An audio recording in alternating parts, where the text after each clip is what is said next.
Welcome to Dungeon Mastering is Easy, the show that shows that anyone can be a dungeon master. Hello, my name is Vahid Qualls. I'm the host of the show.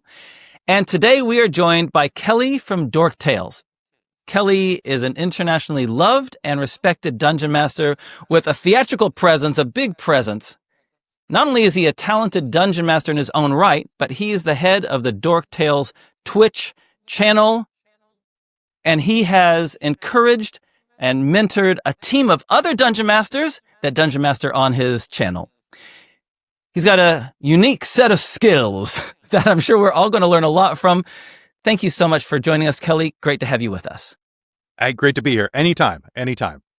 And today, Kelly is going to be sharing with us some tips on designing non-playing characters that the players will never forget. I'll do my best. What do you think? What are some of the most important things that you've learned about this? What you want to, over time, what I have learned is that the best way to make an NPC that really fits into the world is to have the player do a lot of the work for you, especially if it's something tied to their character. If, for example, somebody has a relationship with a sibling or a family member, it's really important to get their input and to use that to kind of build what the character is like. But also, one of the things I do at my table, and I'm a movie fanatic. I'm a media junkie. So a lot of times, when I have a character show up, I will just stop the game for a second and say, "Hey guys, if I was a Death Knight on a rampage, what would I sound like? Who would you cast as this?" And inevitably, someone will inevitably say Christopher Walken, and so then I'll have to pull out a Christopher. You don't have to do voices to be a DM. I love doing voices. And I think it's a lot of fun, but just like that type of atmosphere and even using some type of shorthand, like, yeah, this knight walks into the room and, oh man, he just looks just like Keanu Reeves. You immediately know what this guy's about, especially if you say what era of Keanu Reeves. If you're like, he looks like John Wick Keanu Reeves versus like Bill and Ted Theodore Logan. Yeah, right. Keanu Reeves, way different Keanus, but they really sum it up. And then you're like, whoa, forsooth, it is I, Sir Tedric, here to help you, my dudes, right? And it immediately gives some people something to latch onto and something that they can really enjoy. Besides that, if you're not the type of person to draw from media or, everybody is really, but if you're not going to steal like I do, I would say find something human, even if they're not human, find a core personality trait for every NPC, even if it's a shopkeeper. Maybe find either a personality trait or a touchstone experience, such as they're not supposed to be here today.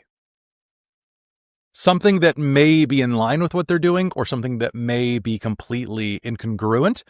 Like a shopkeeper, you can have like a greedy shopkeeper. That's all over the place, but the shopkeeper who's tending his brother's stall because his brother's got the flu and he just wants the day over, or a guard captain who just went on his bachelor party the night before and got called in and is just so hungover and just wants to go to sleep because his wedding's tomorrow. Anything that you can do to add a little bit of flavor and a little bit of background story to the world, your players are really going to dig that. Cool. Love it. Let's talk. Look, you've given us in just a handful of minutes, you've given us 3 pieces of gold. So let's just, if you don't mind, dive deeper into them a little bit more. Dive deeper into the gold. How does that even work on a physics level? Ask Scrooge McDuck. Yeah, true. Yeah, he knows. He's doing all the time. Okay, first of all, let's talk about the players doing some of the work, or a lot of the work, especially for like a main non-playing character. We're talking about NPCs that will become like recurring, integral characters for your story, for your world. And you talk about the non-playing character having a pre-established connection with the player, like a relative or a romantic interest or a school buddy or something like that. Something like that. Let's dig into that a little bit more. Yeah, totally. In games that I've ran before, whenever I have a mentor figure or a character who's kind of like the Obi-Wan Kenobi of a group, anything like that, if it's for multiple people, for example, in our Dragonlance campaign that we ran on Dork Tales, we had a central figure named Ispin Greenshield, who at the beginning of the adventure, you're going to his funeral. But that's a really stale situation if you have no emotional connection to it. So what I asked everybody is, I want everybody here to tell me think up one story. It doesn't have to be in depth. It can be one sentence. I don't care. One time you went out drinking and lost your wallet. I want to hear one story independent from everyone else that you have with this person. And I want you to tell me one thing about him that you don't think anybody else knows. For example, that he always saved a bit of his food to donate to people in need. Or maybe he kept love letters from a horrible breakup in his teenage years that he just has never gotten rid of. Something like that. It can be anything. But that way, when you ask players to submit this type of information, then they have a personal stake in things. And then they feel like they know this character and they had a hand in painting who that person is in your world. And that buy-in is gold. If you get your players to do that, oh man, for one, it's easier on you because you don't have to do as much work. You're doing enough. But if you can get your players to help you build the world a little bit and to do it in a way where they feel like they own a corner of it, they're going to be so much more excited to play in it. You know, one of the things that any of us that have studied storytelling or drama or anything like that know that the heart of story is character. And so if we can have our players helping to create those characters, fleshing them out, they have a much higher emotional connection with them. I'd like to move on to the next one, which is this handy instant trick. You said turn to the players and ask them, who should this character be acted by or played by? Mm-hmm. I love that. And like to dig down a bit more into that and the value and your experience around that. Before we hear Kelly's other pieces of gold, we want to tell you about the You Need More Orcs book that Dice Legenz is making. It's 100 plus pages of orky goodness, at the heart of which is 60 original fun and frightening orc stat blocks of different difficulty levels, perfect for any story. But there's so much more than that. There are chapters on social structures, cultural practices, building orc fortifications, glossary of orc sayings, name generators, and so much more. Head to our Kickstarter page now. The link is in the video and podcast description. Be one of the backers in the first 48 hours to get extra perks, because you know what? You need more orcs. So, in my experience, it's led to some really interesting things. I keep thinking back to this Dragonlance campaign because that's where I did it a bunch of times with great success. One, there's like a little squire character who shows up, and that's Keanu Reeves. Like, I point blank was like, who is this guy? And I showed him the photo in the book, and they're like, that's Keanu Reeves. Like, that looks like Bill, or pardon me, it looks like Ted. And I'm like, all right, he's Keanu Reeves. And oh my God, they fell in love with him just because he was so good natured and like, oh, yeah, I'm totally here to help you. Right. But then later on, they're buying from a wizard's shop. And I'm like, okay, who's this wizard? His name's Lavender. They're like, oh, Christopher Walken. Like that was literally the Christopher Walken. And then, so like, you could totally have him coming off like this, like a very Dumbledore type of like, hello there, Harry Potter. Would you like to see my wares? But instead, he was like walking up and be like, so I've got magic potions of all shapes and sizes. Would you like to purchase them? I also have magic cowbell. You know, and like it changed the entire encounter. And people like, oh God, my players milked it. They wouldn't like stop talking to him for like an hour and a half. And I'm like, this is funny, but I don't know how long we can keep this going. Apparently a long time. Yeah. I would say if you're doing this though, make sure it's someone whose voice you can do if you're doing a voice. I once decided that a character had a German accent and I was like, oh, he's a one-off. Like he's just going to have like a light German accent like this, you know, not a big deal, just a little bit.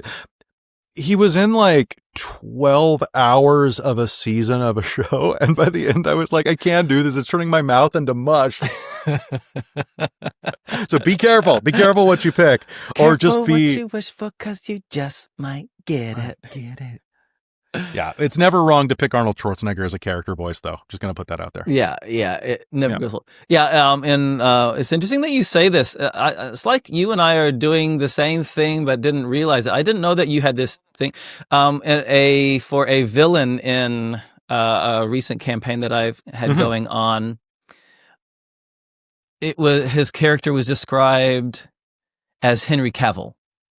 Ooh, and all of a sudden, they villain. were suddenly far more attracted to the villain than they ever were before.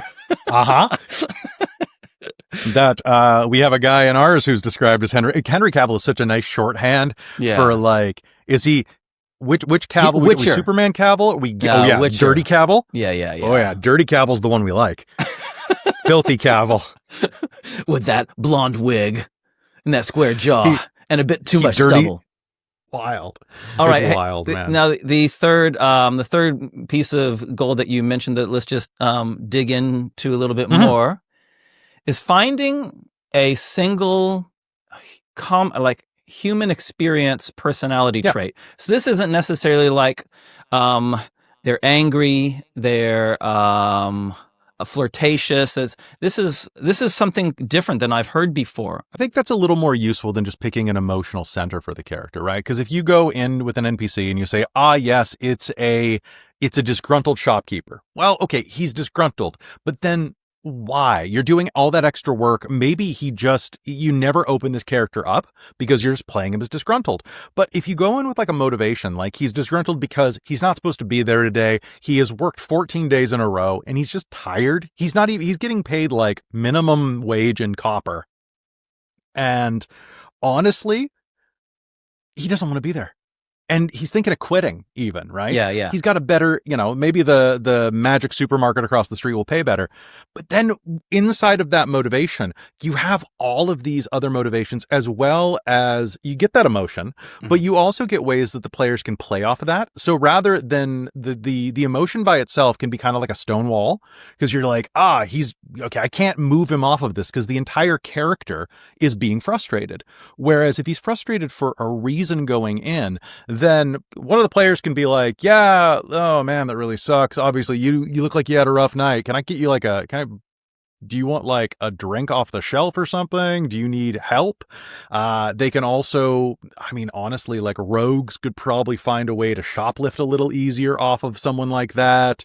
They could try to corrupt them. There's so many ways that you can play around with motivation over emotion. Yeah. And it informs all these other choices. And it'll help you roleplay that easier because odds are you've been in a situation like that yourself. So rather than just going into an emotion like frustration, you're going into this nuanced experience of just being at a minimum wage retail job. It's an interesting phrase that you've just shared, and I think this kind of highlights your theatrical background. Motivation over emotion. That's what you said. Yes. And that's a really interesting thing that I think that people like yourself that have an experience with performance probably understand at a deeper level than others, such as myself, who don't come from that can see. Because we hear all the time that actors talk about what's the motivation from my character. So that's a really interesting point for a dungeon master to consider, that if we figure out what's motivating the character, then actually that comes with a package of emotions and other life circumstances that you can draw on in an instant. Absolutely. And it sounds way more hoity-toity than it is, right? Like, what's my motivation? No, it's literally like, why am I here? Like, why is this character here? It's not what are they feeling? It's why are they here? Like, what are they doing? And if you're not the type of person who is particularly introspective, that's fine. You could also look at it from like outside the story, kind of a metatextual way, and think, okay, I don't really know why this guy's here, but I know what role he's fulfilling. He needs to be the bouncer outside of the nightclub that doesn't let the players in. This character needs to be there to serve a function and needs to be able to provide a marginal level of obstacle or conflict.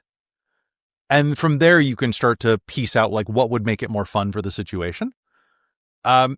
And in that case, just listen to your players, like listen to what they want out of the scene, Because if a player is like, I'm going to try to pick his pocket, and you're like, okay, obviously the player wants to pick his pocket. So like, what would be fun in that situation? Yeah. Try to think about it like a TV show. Like, what would be really fun for someone to watch? Yeah. And if it'd be fun to watch, usually it'd be fun to play. Yeah, that's another great little phrase. Thank you. Even when as you're saying it, sprang into my mind. One of the classic like first level adventures that people often go on is protecting a stagecoach or protecting a thing like that. Well, what if the person who's in charge of the caravan, instead of them being greedy and tight-fisted, what if their motivation is simply that their family is on the edge of poverty? Yeah. If this cart does not fetch a decent price, then their family faces deprivation. All of a sudden, now you got a character with some depth, with just that single motivation. And depending on your party, you can actually have a lot of fun with that. Initially presenting them one way and then peeling back the onion throughout the trip. Totally. Like they're stingy. They're not giving. They've bought poor quality food. They're trying to skim whatever they can. Yeah. And if you do something like that, look for ways to hint at it that are, for one, potentially insidious. For example, if the food is bad, maybe he doesn't eat. It's not because the food's bad, though. Maybe the players will think, oh, he's trying to poison us, or he's trying to... But in reality, there's only so much food, and if he skips a couple meals, he'll save money. Yeah. And he can feed you guys better because you are the guards, and he needs you fed better than him. Yeah. Isn't it fascinating? I think this is really helpful information. So with those 3 gems that you've shared with us, like for getting the players to do the work for you, to encourage the players to give suggestions of someone in the media world that could be acting this character out is the second one. Super fun idea. And the third one is that motivation over emotion, that finding a common human experience to be the core of a non-playing character are 3 incredibly effective ways of creating non-playing characters that people will remember. The other thing that I'd like to do before we wrap up this is that we have a regular segment on this show. Okay. All right. Which we call Accent on Accents. And we've been talking about voices. Yep. Okay. All right. And so here's what I want to do. Do you have some kind of reading material? Any reading material close by? Yeah. All right. I've got a new copy of Faster Purple Worm. Everybody Dies that just came in the mail. So let's do it. Okay. I've got a monster manual. I'm going to randomly open good. Performers. Really? This is one of my favorite things about the the new monster manual. Orcs are not present. Drow are not present, but performers are. Yeah, they're the real danger. They're the real danger. Okay, so, do you want a random accent, or do you want me to... Yeah, I'm going to just give you a random accent. Give me a random accent. Let's do this. So, hey, the reason we're doing this, guys, is that, as Kelly said, you don't have to do voices. You don't have to do accents to be a dungeon master, but you can if you want. And... here we go. Kelly, give me a number from 1 to 15. Number 12. 12. Oh, you got an easy one. That's too easy. Okay. I don't like. All right, 13. 13. Better. South African. Oh no, I can't. I can't. That's the one accent I can't. Yes. Oh god. How does that even sound? I got to go watch District 9. I'll be back. What a movie! It's a great movie. It's a great movie. Okay, you ready? A paragraph for us. Go. God. Oh god. Long before the first... Oh, God, how does it even sound? Oh, God. Okay, hold on. South African. South African. Yeah, it's part British, part, like, Dutch. It's so weird. Oh, God, it's such a weird accent. I took a cognitive psychology class from a South African guy. I didn't understand a word of it. He was like, this is a picture of the brain. And I'm like, I guess. Okay, 3 sentences. Okay. That's all we need. Come on, Kelly. Oh God. Dig deep. All right. Okay. Dig deep. Long before the fur. You do it again. Do it for me. Give me a sentence. South African. South African. All right. I can't do it either, mate. I'm coming out Jamaican, but I'm going to do it anyway. Long before the first elven city, or the forging of the axe of the dwarven lords, even before the cataclysm that sank the sinking island, the giants say that the kingdom spread across the lands. One of the ancient giants was Ogmoth Kongnigstal, a storm giant of prodigious might and magical knowledge. As great as her power was, stronger still was her love that she had for her wife, Gorlena. I feel like I was getting into it toward the end, where it was a little... I could have just done Morgan Freeman. That would have been so great. Yeah, okay, hit me with an accent. Before the first... Give me something. Give me something. Give you something? I'm not very good with accents. Or you can just give me a random one. I'm going to say Deep South. Deep South? No, deep, like Bayou. Bayou. I'm talking like Gambit. Yeah, from the royal courts to village circles. Skilled entertainers hone their talents and delight audiences. Some travel far, sharing tales and demonstrating mysterious arts. Others serve the courts and theaters of great nations, cultivating celebrity and navigating with the whims of patrons. That was way better than mine. You had a really hard one. I can't do South African to save myself, not to kill myself. We're not. You could do it to kill me. Yeah, oh man, that was really hard. Hey, it's been such a fun time hanging out with you, Kelly. Please share where people can connect with you. Folks, if you like tabletop role-playing games, you like actual plays, and you like learning about weird fantasy worlds outside of Dice Legends, you need to come and spend time with Dork Tales. We're on YouTube, we're on Twitch, we are on podcast, and if you like what we do there, come and visit. We have a great Discord as well, and if you search my name, you might find me on some random, like, fan dub and anime productions on YouTube, but that's all I'm going to say there. You go have fun finding me. I do weird voice acting on the side, but I'd love to see you on Dork Tales. Kelly, it's been a real joy hanging out with you. Thanks so much for joining us. It's great being here. And if you want to support the Dice Legends channel, one of the best ways you can do it is to become a Patreon. Head to patreon.com/Dice Legends. The link is in the description of the podcast or video, depending upon how you're consuming this. And you can become a follower for free. It doesn't cost you a cent. Or there are 3 simple tiers of ways that you can support our show. Thank you to all our Patreons. We really appreciate your support. All right, guys, we'll catch you next time. See you later.